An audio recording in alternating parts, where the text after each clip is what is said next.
If we look at the word culture and we do just a little bit of research, we see that scientists use that word for the environment in which they put their samples in, right? They take a small glass petri dish, they put in some kind of culture, they create it, and they create the culture based on what they want to find out about their sample. So if they want to grow something, they create a culture that promotes the growth of that sample.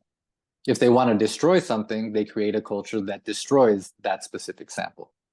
So if we look at ourselves as the sample, now let's look at what petri dish we're currently in. If we're put into an environment that doesn't promote our growth, no matter how infinite our potential is, we still will not grow because the environment does not promote our growth. It's not that we can't grow, it's just that we're in the wrong environment.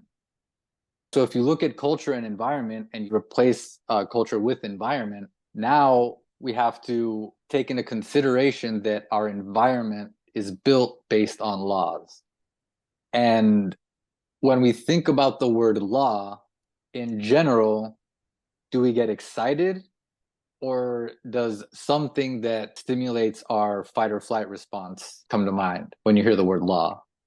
And for people that aren't white, when we hear the word law, most of us cringe a little bit, or we think, oh, I don't even want to think about that.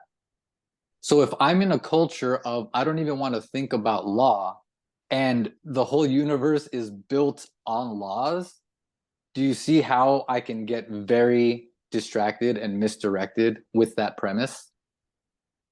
And it's because when we think law, we think the cops of some sort or some sort of authority forcing their way on me. And usually their way does not align with my way. Because if they did, then it really wouldn't matter. And there wouldn't have to be force because I would already be moving with it, right? Once we understand the cultures that we've been presented with as the only options, we start to understand why we believe what we believe.